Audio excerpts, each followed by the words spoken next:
Daily use பண்ணிட்டு இருக்கிற things but இதோடைய ட்ரிக் தெரியாமலே யூஸ் பண்ணிட்டு இருக்கோம். நம்பர் ஒன், லாக்ல பார்த்தீங்க அப்படின்னா சின்னதாக ஒரு ஹோல்ஸ் ஒன்று இருக்கும். இது எதுக்கு அப்படின்னா லாக் துருப்பிடிச்ச பின்னாடி இதுக்குள்ள ஆயில் விட்டு மறுபடியும் வந்து ரீஒர்க் வந்து பண்ணிக்கலாம். நம்பர் டூ, ஷூ வாங்கும்போது இதை நோட் பண்ணி பாருங்க, பின்னாடி சின்னதாக ஒரு கயிறு மாதிரி இருக்கும். இது எதுக்கு அப்படின்னா நமக்கு சப்போர்ட் பண்ணுறதுக்காக அதை பிடிச்சி இழுத்து வந்து நம்ம ஷூ போட்டுக்கலாம். நம்பர் த்ரீ, இந்த குள்ளா பார்த்துருக்கீங்களா, இதில் மேலே அந்த பம்ப் அப்படிங்கிற ஒரு டிசைன் இருக்கும். இது பார்க்கறதுக்கே அழகாக இருக்கும். இது வந்து டிசைனுக்காக மேக் பண்ணது கிடையாது. இதை ஃபஸ்ட்டு போட்டில் தான் யூஸ் பண்ணாங்க.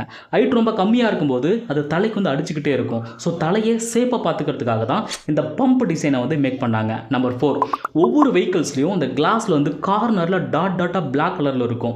இது எதுக்கு அப்படின்னா அந்த லெதருக்கும் அந்த டாட் வந்து கிரிப்பாக இருக்கிறதுக்காக. அது தேஞ்சிடுச்சு அப்படின்னா கிளாஸ் இறங்க ஆரம்பிச்சிடும், நம்ம கிளாஸ் வந்து சேஞ்ச் பண்ணிக்கணும். இந்த பெண்கள் யூஸ் பண்ணுற ஹேர் பின் இருக்குது பார்த்தீங்களா, இது வந்து பார்க்கறதுக்கு வேவ் டைப்பில் இருக்கும். இது வந்து ஒரு ஃபேஷன் அப்படின்னு சொல்லி சொல்கிறாங்க.